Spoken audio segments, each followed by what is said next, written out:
Morning guys! Welcome back sa ating channel. Kagigising ko lang. Nandiyan yung kwarto namin. Oh. Ito yung aesthetic namin hagdan. Ayan o, may patutao na nakasunod sa akin. So, tagal kong hindi nakapag-vlog guys. Parang naninibago ako. Ngayon ay Sunday, maulan. So, bababa tayo guys. Tayo. May bang... Tingnan mo to, oh. Tingnan mo yan. Nagkangalmot siya. Yan. Yan ba yung hagdanan namin, oh? Yan na yung guys yung hagdanan namin. Yan. Yan, oh. Yan yung bata sa babas. Muulan, guys.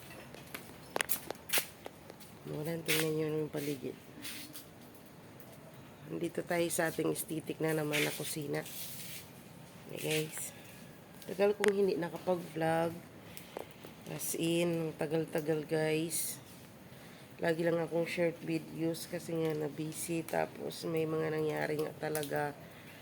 Parang nawalan ako ng ganang mag-vlog. Kaya yun. Sana maging tuloy-tuloy na to guys. Ang pag-vlog natin. Alis ka na? Mag-ano ka? Ano ka ng talokbong ka na?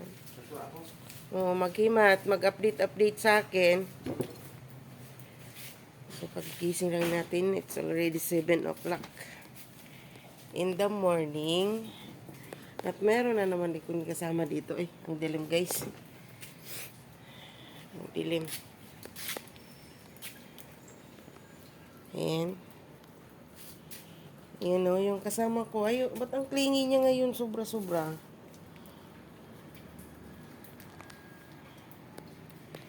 So, magbubukas tayo ng ilaw guys. So, yan nga guys. O, tingnan nyo na. Umuulan dito sa amin. Hindi nawawala. 1 week na yung ubo at saka sipon ko. Pero hindi nagaano. Pero umuubo-ubo pa rin ako. Ayan, magpailaw tayo. Hi, Milky! Good morning! Ngayon, magkakape ako. Si Chard Cabalbon yung kausap kong kanina. May event siya ngayon na pupuntahan. Diyan lang, dito malapit lang sa amin. So, ako lang mag-isa ngayon dito sa bahay na naman. Gaya ng lagi niyong napapanood. O, tingnan mo yung ginagawa ng kasama ko. Ako lang mag-isa dito ngayon sa bahay. Pero okay lang naman kasi sanay naman tayo dyan sa ganyan. Yung mga bago kong kita nyo doon sa short video ko, may bago akong mga kittens, anak ni Muning. Yun, nandito yung isa natutulog. Yung kung nasaan yung dalawa. Kasi, bali 3 yan sila. So, ayan. Dito naman tayo sa ating dilim guys. Aesthetic na kusina. Yan na naman tayo. Madilim talaga guys. Pero may ilaw na ako. Sabi ko nga sa'yo, yung camera natin yung may problema. Kasi, alam mo naman, bali yung mga cats ko ngayon is 8 pieces na sila. Tapos yun nga, may mga anak na namang 2. Alam nyo bang, gustong gusto ko sila. Ang problema yung space natin. Kasi, syempre, hindi tayo nasa sarili nating space. Kaso di ka alam kung ano ang gagawin ko dyan sa mga ano na yan kasi hindi mo naman kailangan naman itapon mo yan. Alam niyo yun guys. At ngayon pa lang iniisip ko na siya kung paano. Yun. So, dito ko muna kayo ilagay guys. Kasi, sana yung aking tripod. Magkakape tayo dahil first in the morning yan. Diba? Hindi nawawala yung kape. Pero wala pa akong hilamos. Kita nyo naman, galing ako sa taas. So,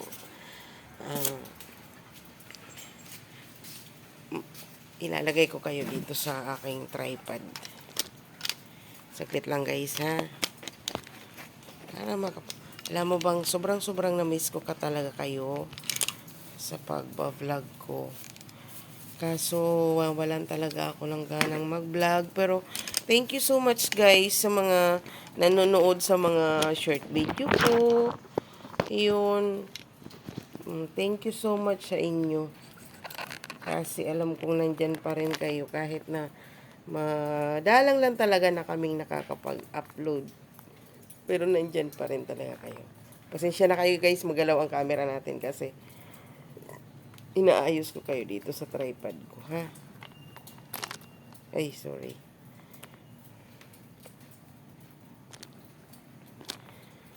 Ayan.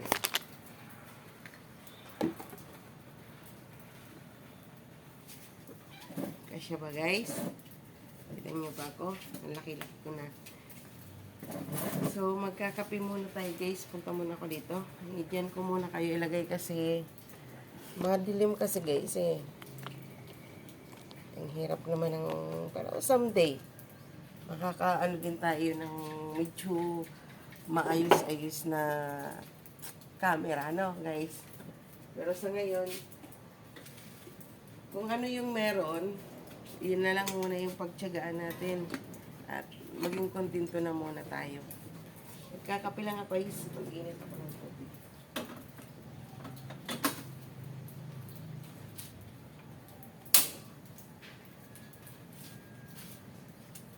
So, sa mga susunod kong vlog, siguro kukwentuhan ko kayo kung ano yung mga kaganapan sa buhay namin this previous months. Magkwentuhan tayo. Darating din tayo dyan, magkukwentuhan tayo. Pero sa ngayon, mangungumusta na muna ako sa inyo. Na-miss ko kayo. Sana tuloy-tuloy pa rin yung pagsuportan nyo sa amin or sa channel ko. Sana wag kayong magsawang guys. So kaya hihingi po sana ako ng favor sa inyo na kung pwede may makita po kayong ads sa video ko. Sana po wag niyo pong i-skip para maka-earn po ako ng points dyan. Kasi alam niyo pong hangad kong makatulong po sana talaga sa iba. Yun nga lang, wala po talagang time na mag-update ng mga buhay-buhay at saka mag-vlog. At the same times po, ang purpose ko dyan, alam niyo po, itong mga to, yan. Kasi syempre po, pag nag-earn ka na dito sa YouTube, malaking bagay po yun kasi may pangtustos po ako sa pangangailangan ng mga alaga ko. Marami naman pong nagsasabing pag hindi kaya, ipagbigay. Pero kailangan mo naman po kasing i-screening muna kung sino yung mapagbibigyan mo. Kasi ang hirap po pag basta-basta mo na lang ipamimigay. Ang lungkot lang po kasi isipin na pag may binibigyan ka ng mga alaga mo, yung may pinagkakatiwalaan ka, pero alam mo, hindi sila nagsusurvive pagdating na doon. So, minsan hinayang pa, nakakaawa isipin na wini-wish mo sana sa sarili mo, sana nandito sila sa piling ko, sana hindi ko sila naipamigay, sana buhay pa sila ngayon, parang ganun. Kaso nga, kagaya ng like kong sinasabi, wala kami sa sarili naming space. Ayan, buti na lang kahit pa paano pinapayagan ako na magkaroon ng sila ng ganito, na syempre minsan, lalo na pagdating sa pups, kaya pinipilit ko talaga as a poor parents, ginagawa ko talaga ang lahat para hindi makadisturbo, lalo na pagdating po sa pups, kasi alam niyo naman po kung gaano kabaho ang pups ng mga pusa. Kaya ginagawa ko talaga po ang paraan na tawag dito, walang masabi, walang maamoy. Yun nga lang, syempre, mga playful ang mga to, lalo na yung mga bagong panganak, mga kittens.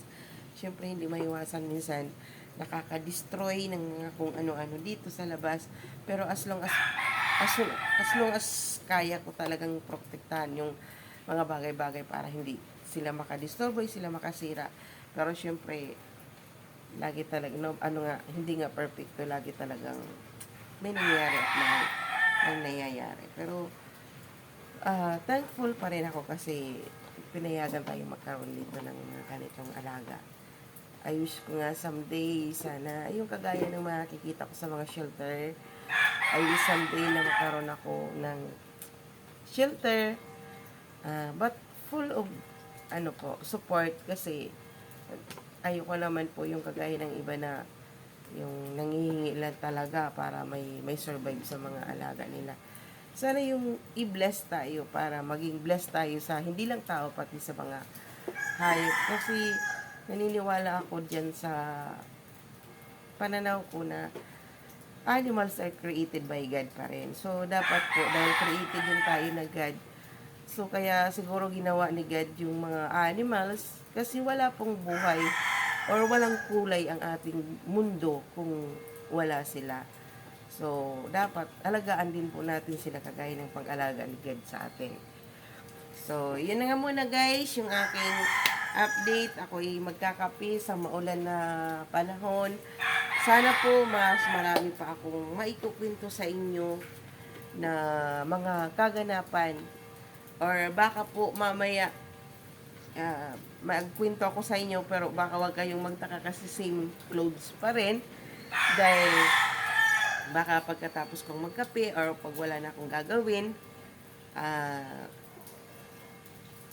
maggagawa ako ng panibagong video para ikwento ko sa inyo yung mga past few months na nangyari. Start January po, para may kwento ko sa inyo kung bakit po nawalan ako muna ng ganang mag-vlog.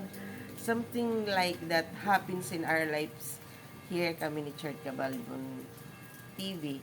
So, ngayon, magkakape muna ako.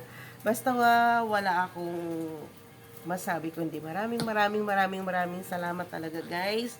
Dahil nakikita ko po sa akin channel kahit hindi pa ko ganong nag-upload, nag-i-earn at nag-gain po ang aking channel. Salamat sa mga subscribers ko po kung sino man po kayo. Thank you so much po talaga sa inyo. Tsaka sa mga nanonood sa mga mga short video. Thank you so much po talaga. Maraming salamat po. See you. Bye-bye.